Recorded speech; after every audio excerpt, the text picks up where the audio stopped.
하나님의 말씀은 마태복음 28장 18절로 20절입니다. 예수께서 나와 말씀하여 이르시되 하늘과 땅의 모든 권세가 내게 주어졌으니 그러므로 너희는 가서 모든 민족을 제자 삼되 그들을 아버지와 아들과 성령 이름 안으로 세례 베푸면서 또 내가 너희에게 분부한 모든 것을 주목하도록 그들을 가르치면서 제자 삼으라. 볼지어다 내가 이 시대 끝날까지 너희와 항상 함께 있으리라 하시니라. 오늘 말씀을 가지고 제발 확인하세요. 물세례가 왜 성령 거역 죄인지를 이런 제목으로 말씀을 나누겠습니다. 세상에서 가장 무서운 죄가 무엇이 있을까요? 우리가 죽어서 끝나는 것이 아니라 부활해서까지도 계속 남는 죄가 있을 수 있습니다.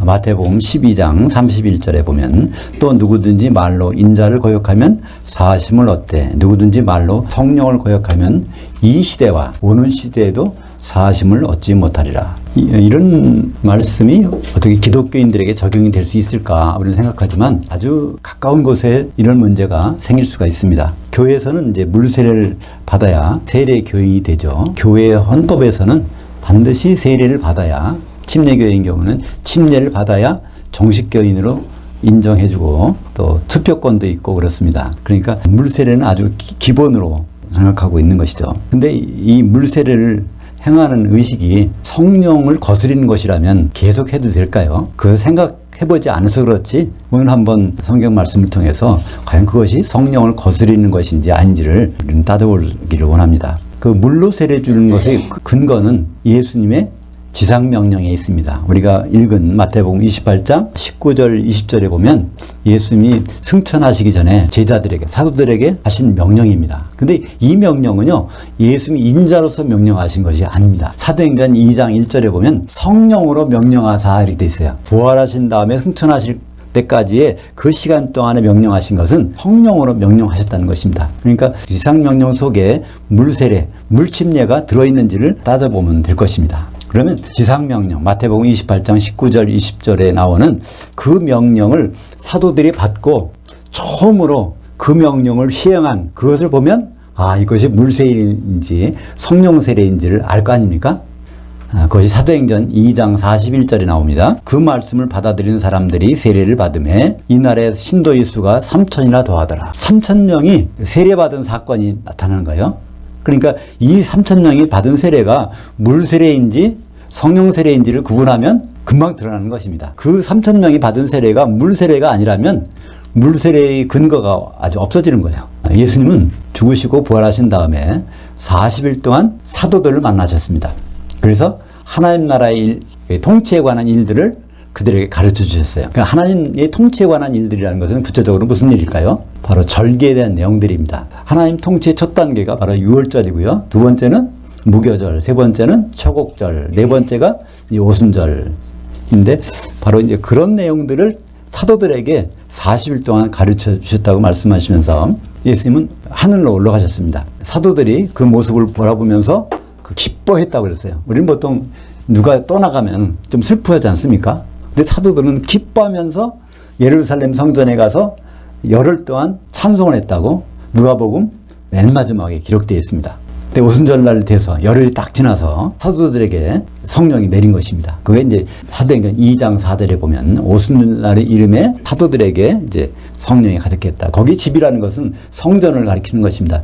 온 성전에 성령이 임해서 사도들이 성령을 받고 사도들이 말을 전하니까 그날에 또 3,000명이 세례를 받았다고 되어 있는 거죠. 그럼 사도들도 물세례가 아니고 또 그 3,000명도 물세례 받은 것이 아닙니다. 왜냐하면 예루살렘에 가면요 거기는 고원지대입니다. 거기는 강도 없고 냇가도 없고 바다는 더구도 없죠. 그러니까 세례, 침례라는 것은 물속에 들어갔다 나오는 건데 거기서는 받을 장소가 없어요. 더구나 3,000명을 한꺼번에 세례 줄 도가니도 없는 것입니다. 물론 지금도 없고요. 그러니까 이것은 분명히 물세례가 아니라는 증거가 바로 그 지상명령이 첫 번째 행해진 그곳에서 나타나지 않습니까? 사실 이 세례주다라고 하는 그 헬라어는요, 밥티조라고 합니다. 밥티조는 두 가지 뜻이 있어요. 그러니까 어디 담그는 거, 그런 게 있고요. 또는 씻는 거, 두 가지 뜻이 있습니다. 그것의 명사형을 보면 분명히 드러납니다.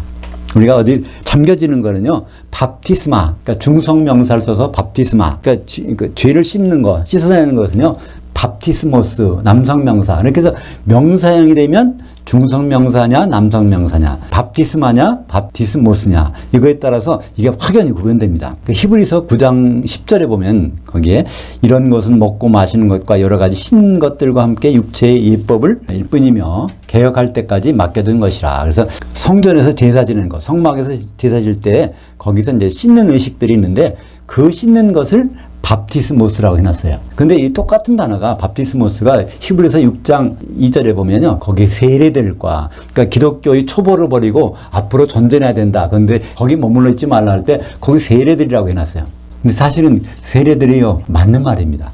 왜 그럴까요? 씻을 세니까, 그죠? 침례가 아니라 씻을 세니까, 그러니까 씻는 거란 말이에요. 그러니까 밥티스모스는 죄를 씻든 몸을 씻든 그릇을 씻든 씻는 겁니다. 성경에서 우리가 알고 있는 밥티스마, 이것이 바로 잠기는 건데, 그것이 물에 잠기느냐, 또 성령에 잠기느냐, 불에 잠기느냐, 이것이 바로 세례 또는 침례라고 번역이 되어 있는 것입니다. 근데 이 세례, 침례, 이것은 한 시대에 딱 하나밖에 없어요.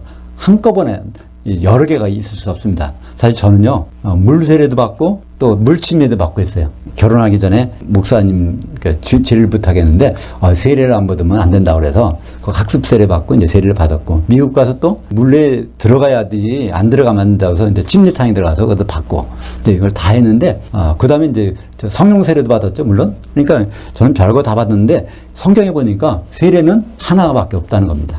한 시대 하나밖에. 사도행전 1장 5절, 요한은 물로 세례를 베풀었으나 너희는 몇 날이 못되어 성령으로 세례를 받으리라. 예수님이 40일 동안 사도들과 만나서 이제 승천하시기 전에 사도들에게 말했어요. 요한은 물세례 줬지, 근데 나는 물세례가 아니라 성령 세례를 너희가 줄 거야. 그러니까 예루살렘 성에 열흘 동안 기다리고 있어. 그러면 성령 세례를 받을 거야. 이렇게 말씀하신 것이죠. 바울도 말합니다.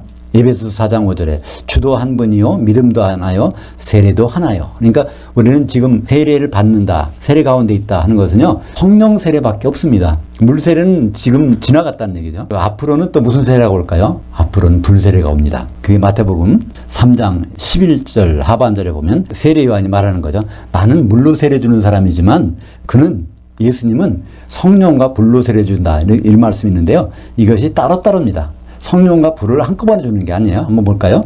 마태복음 3장 11절 하반절에 그는 성령과 불로 너희에게 세례를 베푸실 것이요 손에 키를 들고 자기 타작마닥을 정하게 하사 알곡은 모아 곡간에 들이고 쭉정이는 꺼지지 않는 불에 태우시리라. 그래서 성령 세례 받은 사람들은 알곡이 돼 있으면 좋은데 그게 성령 세례 가운데 있지 않고 그걸 소멸해 버리면은 쭉정이가 돼 갖고 그는 불에다가 잠기게 한다는 것입니다. 그게 바로 지옥불에 들어가는 거죠. 그래서 세례는 딱 세 가지. 물세례, 성령세례, 불세례. 그럼 지금 이 시대에는 성령세례밖에 없습니다.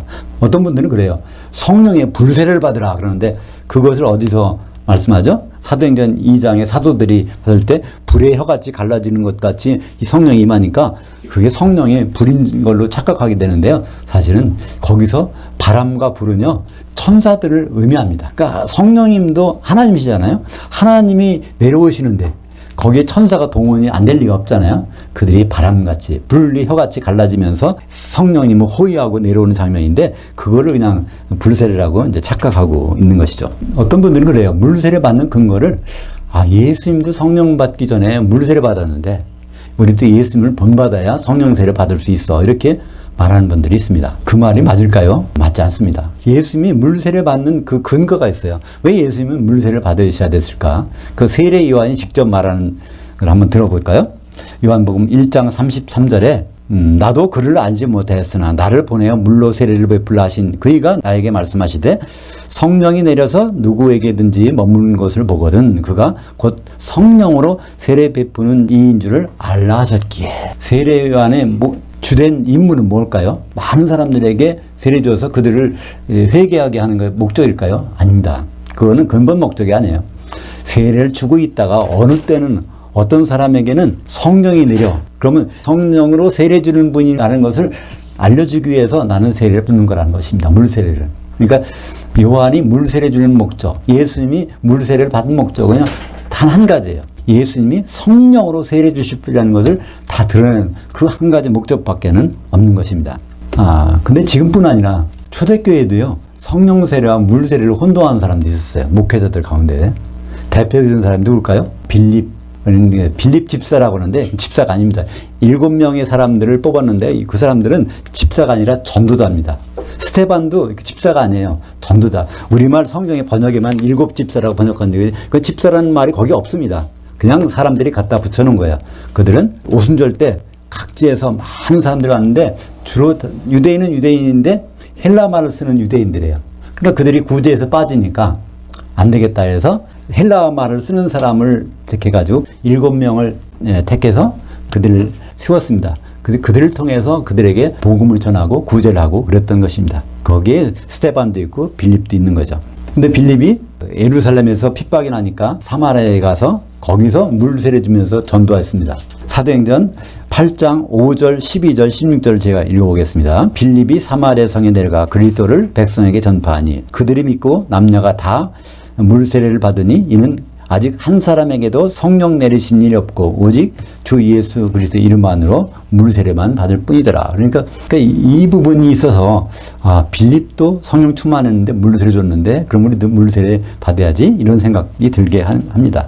나중에 사도들이 와서 그들이 안수하니까 비로소 성령세례를 받는 장면이 나오지 않습니까? 그러니까 빌립이 잘하는 것 같지만요. 전도했으니까 잘한 것 같죠? 빌립은 하나님의 일을 거역한 겁니다. 왜 성령세례를 주게 돼 있는데 물세례 주고 거기 가서 말씀을 전합니까? 빌립에게는 한 번 더 기회가 주어졌어요. 빌립을 잠깐 옮겨서 이디오피아에서 오는 네시에게 만나게 해서 그에게 성령세례를 줄 기회가 있었는데 거기서도 물세례 줘버리고 맙니다. 그러니까 하나님은 그래서 빌립을 더 이상 안 쓰십니다. 그래서 빌립은 결국 뭘 할까요? 가이사라는 해안 동네에 가서 여인숙을 하고 있었어요. 사도행전 21장 8절에 보면 사도 바울이 3차 전도여행을 끝나고 예루살렘 가기 전에 거기 항구도에 도착해서 그 집에 머물렀다는 말이 있습니다. 그죠? 그 집에 머물러서 어떤 주의 일을 한 것이 아니라 그 집에 머물렀더니 그의 딸이 이제 그 예언하는 겁니다. 예루살렘에 가면 사도 바울이 죽을 수 있습니다. 그런 말을 하는 그 집에 이제 빌립이 한 번 더 기록되고 맙니다. 그러니까 빌립이 자신은 성령 충만했지만 결국은 물세례밖에 전하지 않으니까 성령을 거역하는 것이 돼서 빌립이 하는 일은 더 이상 없게 된 것입니다. 다음은 베드로입니다. 우리가 아는 그 베드로, 사도 중에 사도라고 하는 베드로도 이 세례 때문에 망한 사람입니다. 결국 나중에 회복은 됐지만 사도행전 10장에 보면 고넬료가 나오는데 고넬료가 하나님을 알지만은 성령을 모르는 사람이었습니다. 그래서 하나님은 베드로에게 환상을 보여주셔서 베드로가 지붕에 올라가서 기도하고 있는데 거기서 먹지 못할 것, 가증한 것들이 나옵니다. 짐승 같은 것들이. 그걸 먹으라고 하니까 베드로가 나는 거룩해야 되니까 먹지 않겠습니다. 그런데 3번 동안 그게 내려와서 그걸 먹으라고 합니다. 그러고 나서 무슨 일인가 했는데 그 사람들이 찾아오는 거예요. 고넬료 집에서 보낸 사람이 찾아옵니다. 베드로는 그때서 깨달습니다. 우리는 이방인을 그 벌레처럼 취급했는데 그들을 그렇게 취급하는 게 아니구나. 그래서 이제 그들을 만나서 고넬료 집에 가이사랴에 가서 거기서 설교하고 있는데 그 사람들에게 성령이 임한 것입니다. 그때 베드로가 실수한 말이 나오죠. 그것이 사도행전 10장 47절로 48절까지. 이에 베드로가 이르되 이 사람들이 우리와 같이 성령을 받았으니 누가 능히 물로 세례 베품을 금하려 하고 명하여 예수 그리스도의 이름으로 세례를 베풀라 하니라. 지상명령과는 완전히 거꾸로 가는 거 아닙니까? 그러니까 성령으로 세례를 주어서 예수님을 기다리게 해야 되는데 여기는 성령 받은 사람들한테 물세례 주라고 명령하고 있어요. 그 다음부터 베드로는 사역에서 철저히 배제됩니다. 안디옥 교회 가서 여기저기 가서 외식하고 다니다가 바울한테 야단 맞고 여기 가서 야단 맞고 저기 가서 야단 맞고 그러다가 이제 베드로는 그거 한 일은 기록이 없어요. 마지막에 말년에 죽기 전에 베드로전서와 베드로후서를 기록하는데요. 베드로전서에서 세례는 이런 거였어. 그런 말을 하는 것이 베드로전서 3장 21절에 기록되어 있습니다. 노아 홍수의 방주에서 들어가서 구원받은 사람을 통해서 이게 세례라고 말씀하고 있는 거예요. 그래서 베드로전서 3장 21절에 보면 이것은 예수 그리스도께서 부활하심으로 말미암아 이제 너희를 구원한 편이 곧 세례라. 그래서 그 앞에 내용은요. 그 방주에 들어가서 물심판에서 구원받은 8명이 구원받은 8혼들의 구원, 혼의 구원 사건을 가지고 이것이 진짜 세례다. 그러니까 이것은 무엇 때문에? 예수 그리스도의 부활하심으로 말미암아 예수님이 부활하셔서 승천하였고 성령을 보내주신 걸 통해서 그 교회 가운데 있는 사람들이 방주 안에 있는 사람들이 구원받은 것처럼 예수님이 피값으로 사신 교회 가운데 있는 사람들이 구원받은 사건이 혼의 구원의 사건이라고 세례를 설명하고 있는 것입니다. 그 방주라는 것은 특별히 창세기 6장에 보면요, 방주에 역청을 바르라고 됐어요. 역청이라는 것은 뭘까요? 돌기름입니다. 석유에서 나온 기름이에요. 그것이 이제 아스팔트를 지금은 사용했는데, 방주를 잘 만들어서 거기서 구원받은 것이 아니라 그 방주에 역청을 안팎으로 발랐기 때문에 8식구가 구원받은 것. 그러니까 돌에서 기름이 났어요. 반석에 쪼개져서 성령을 보내주신 그것을 상징하는 것을 나중에 베드로는 그걸 알고 거기다 세례를 다시 정리해 놓은 것을 우리는 볼 수 있습니다. 또 한 사람이 있죠. 성경에 능통한 사람, 아볼로라는 사람이 있습니다. 이 사람은 알렉산드리아 출신인데, 그 당시에요, 초대교회 당시에 세계에서 가장 학문적으로 뛰어난 도시가 알렉산드리아라는 도시입니다. 거기는 세계 최대 도서관이 있었어요. 거기에서 성경에 박식한 아볼로라는 사람이 에베소에 와서 목회를 하고 있었어요. 에베소 교회에서 목회한 내용을 보면은 그 내용이 어디 나올까요? 사도행전 19장에 보면 바울이 에베소에 가서 그 교인들에게 물어봐요. 너희들이 아볼로한테 뭘 배웠느냐? 우리는 요한의 물세례를 받았습니다. 그러니까 성령은 알지도 못합니다. 그러니까 성경이 그렇게 능통한 사람이 물세례밖에 안 가르쳤다는 거예요. 지금 오늘날도 그냥 물세례 우리가 주고 물세례 받으면 침례교인, 세례교인이라고 해서 그 끝나는 것 같은 그런 똑같은 것을 아볼로가 했다는 것입니다. 사도행전 19장 1절부터 3절까지 제가 보겠습니다. 아볼로가 고린도에 있을 때 바울이 중간에 생각하고 이르되 너희가 믿을 때 성령 받았느냐? 이르되 아니라 우리는 성령이 계심도 듣지 못하였느라. 바울이 이르되 그러면 너희가 무슨 세례를 받았느냐? 그들이 대답하여 가로되 요한의 물세례다. 그러니까 그렇게 성경에 대해서 박식한 사람한테 받았지만 물세례밖에는 모르는 것입니다. 바울은 그래서 그들에게 말씀을 가르치고 그렇게 안수하니까 성령 세례를 받은 것을 성경은 기록하고 있습니다. 그러니까 한마디로 물세례는요, 받아도 안 받아도 우리에게 영향을 미치는 건 아무것도 없습니다. 물론 물세례 받을 때 참 경건해져요. 그런 마음이 들어요. 그런데 물 속에 들어갔다 나올 때는 더 내가 죽고 이제 완전 예수님 안에서 새로운 인생이 펼쳐졌구나, 이런 걸 다짐하는 계기는 되는데, 그건 자기 생각일 뿐이지 하나님 편에서 보면 이건 아무것도 아니란 말이에요. 한마디로 무용지물이란 말입니다. 물에 세례를 받든지 물에 침례를 받든지 그거는 아무런 의미가 없는 것입니다. 오히려 그것이 큰 해악이 됩니다. 왜 해악이 될까요?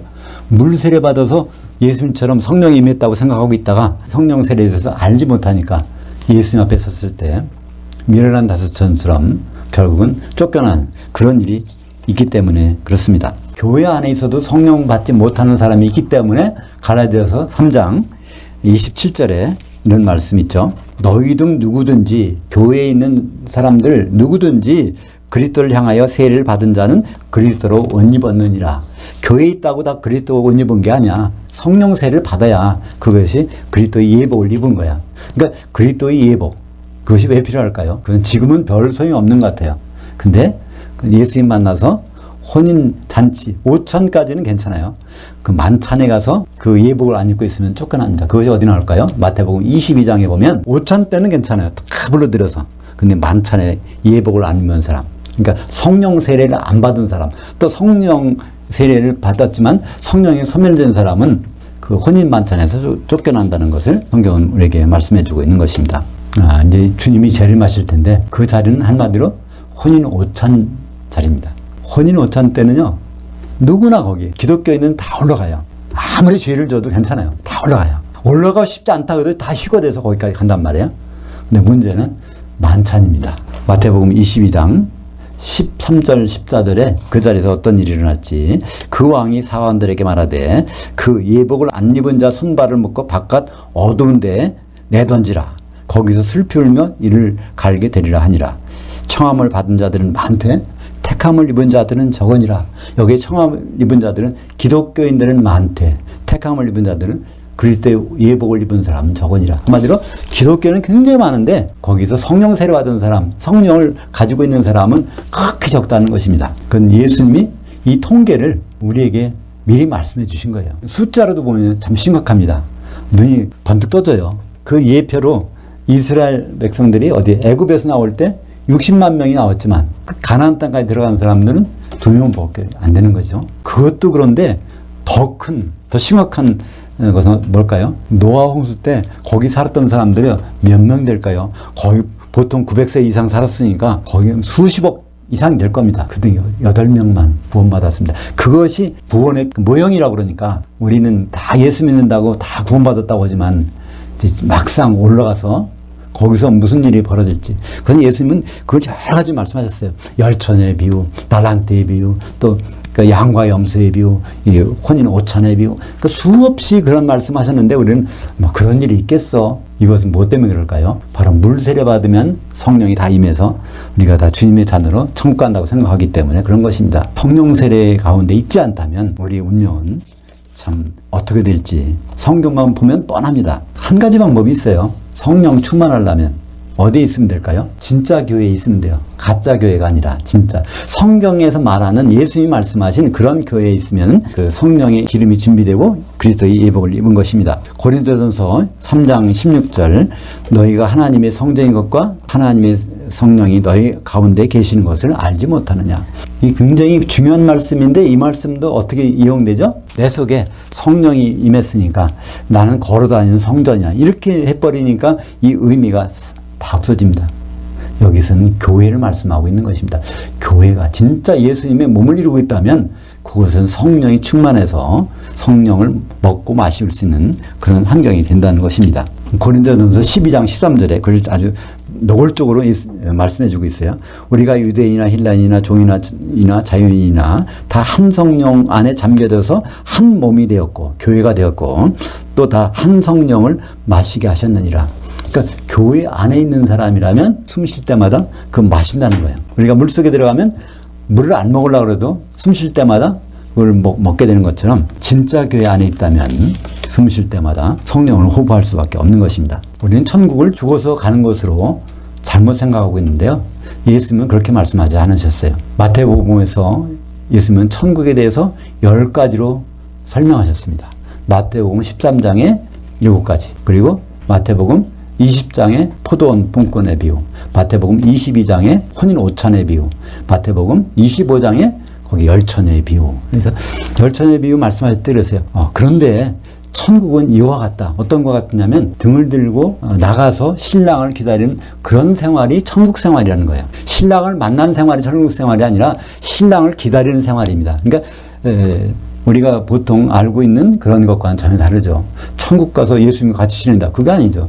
천국 생활이라는 것은 신랑을 기다리는 생활. 결국 이제 예수님을 만나게 됩니다. 그때 관건은 2가지입니다. 그죠? 성령의 기름을 가지고 있느냐, 성령의 기름이 소멸되어 있느냐, 그 차이로 큰 일이 벌어집니다. 지옥 가느냐, 예수님과 천년왕국에 있느냐. 미련한 다섯처럼 우리는 지금 성령이 충만하다가도 성령이 소멸될 수가 있어요. 미련한 다섯처녀는요, 왜 미련하냐면 끝까지 성령을 충만하지 않아서 그래요. 처음에 등을 들고 불을 켜고 있었습니다. 등불이 켜있다는 얘기는요, 기름이 있으니까 켜있다는 얘기입니다. 근데 시간이 지나서 보니까 졸며 잘 때 일어나 보니까 죽었다가 살아나 보니까 죽는 순간에 성령이 소멸됐다는 얘기죠. 그런 일이 누구에게나 있을 수 있는 일입니다. 그러니까 우리는 그 열처녀의 비유 속에서 슬기로운 다섯처녀처럼 성령을 항상 충만하게 유지할 필요가 있는 것입니다. 마태복음 25장 46절에 우리의 운명은 2가지입니다. 모든 기독교인 운명은요, 딱 영벌이냐 영생이냐. 영벌은 1000년 동안 벌 받는 것, 영생은 1000년 동안 예수님과 같이 사는 것. 이것은 성령 세례, 성령 충만, 또 성령 소멸, 그 가운데서 결판이 나는 것입니다. 물세례 때문에 성령 받았다고 안심하다가 성령을 거역하는 일이 돼가지고 주님을 만나는 그날 거기서 지옥 가는 일은, 그런 대참사는 우리의 인생 여정 가운데서는 절대로 없어야 되는 것입니다. 기도하겠습니다. 하나님 아버지 감사합니다. 우리는 교회를 통해서 너무나 자연스럽게 물세례, 물체례를 받으면서 하나님 자녀된 것을 확인하고 있지만 우리가 성령 안에 있지 않으면, 또 그것을 끝까지 유지하지 않으면 미련한 다섯처녀가 되어 지옥에 던져질 수밖에 없는데, 우리가 그것을 미리 알았으니 다시 한번 사도를 통해서 주시는 주님의 꼴을 잘 먹고 주님 앞에 장선양이로 나타날 수 있도록 인도하여 주시옵소서. 예수님 이름으로 기도합니다. 아멘.